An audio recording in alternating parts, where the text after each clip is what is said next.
My name is Bernice Krieger, and I am a science teacher at Monroe High School.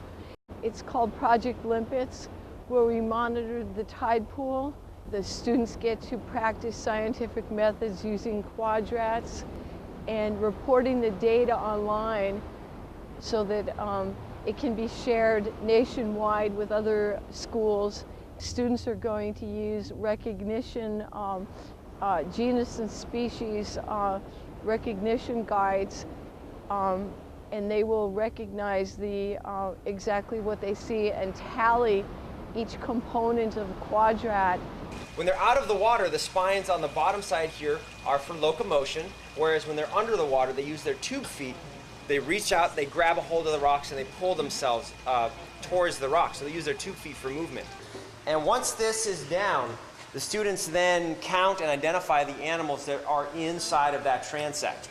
Once that one student does it, you can kind of break it up by zones and then figure out, using math, by the area of the entire tide pool, how much of each one of the animals might be in that area. You get a kind of combination of rocky shore and sandy beach animals. It just kind of shows you that even though it's a rocky shore animal, they don't always only live in the rocky shore. There's other areas where they're going to live. Time is covered with sea lettuce called Ulva. In the wintertime, I guess it goes away a little bit. But this would be kind of like the splash zone for this area. To start seeing anemones, or begin seeing anemones, we have our aggregating anemones here. This is a rock that was looks like it's either from boring clams or from urchins, and the anemones are fitting down inside of there. Starting to see barnacles here, and then all on that rock, on the top of that rock there is all barnacles with the anemones along the side there too.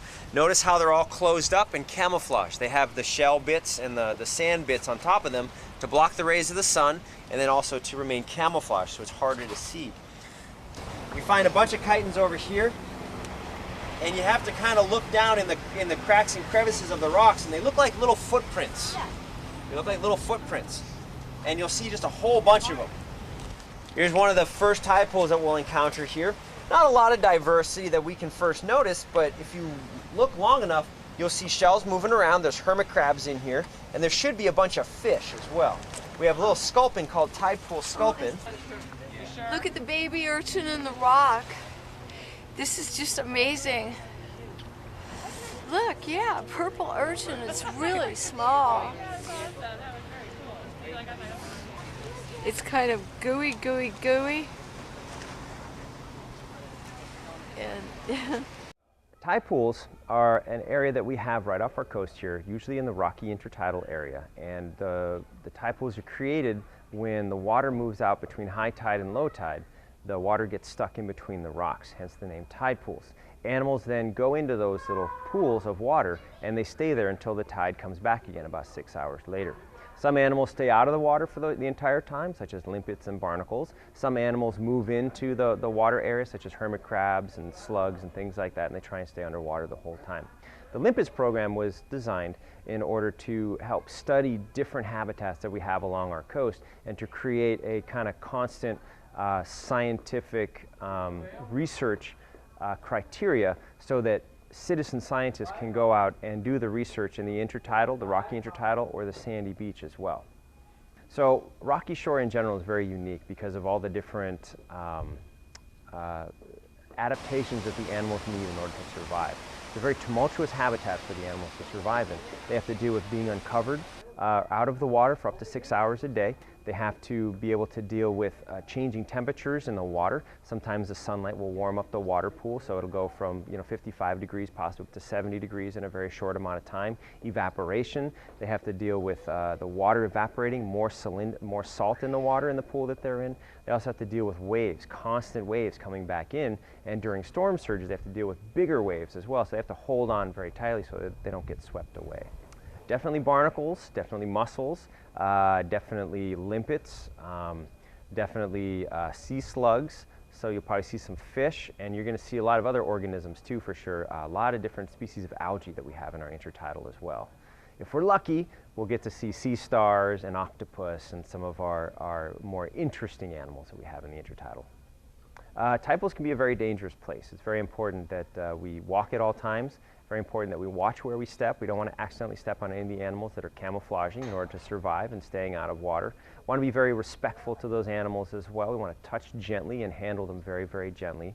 And we also want to be mindful of the waves. We never want to turn our back on the ocean. We want to be careful that, that we understand where the water is coming from and how large the waves are that day as well. Well, definitely the idea of adaptation and how these animals survive in such an area where there's constant bombardment from sunlight or from waves or from outside sources. It kind of gives humans an insight into just how amazing animals are and how they're very, very well adapted and very unique for the individual habitats in which they live.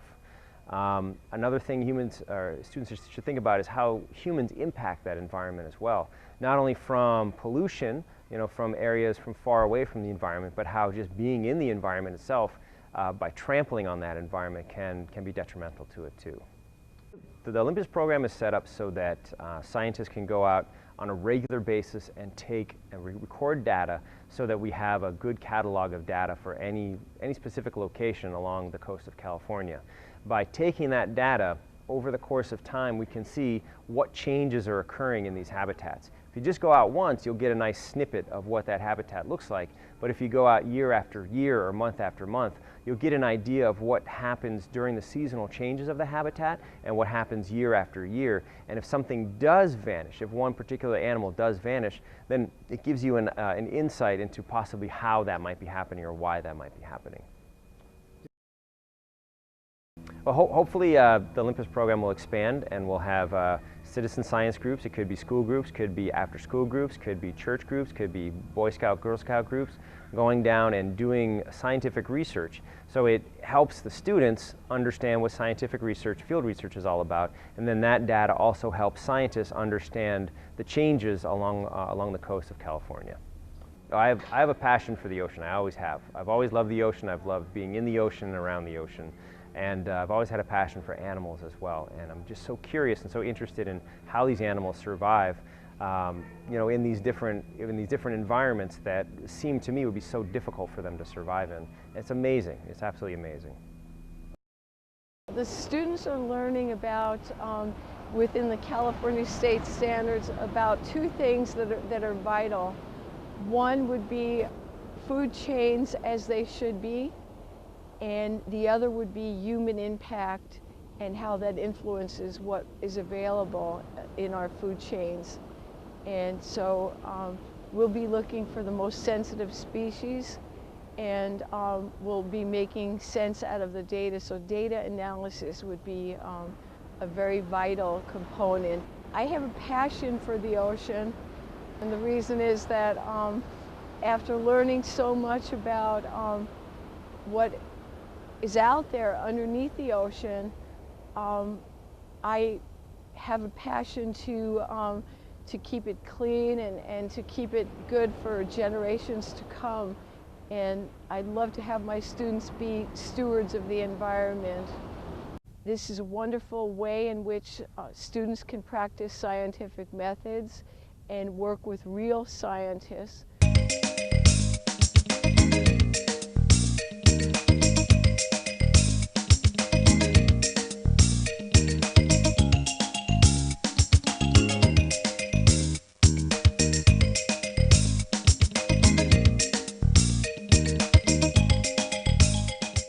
Very nice talking with all of you. I hope to see you down at Cabrillo Marine Aquarium very, very soon. I'd love to go out to the tide pools with you. Oh, tide pool walks every weekend. Come on down.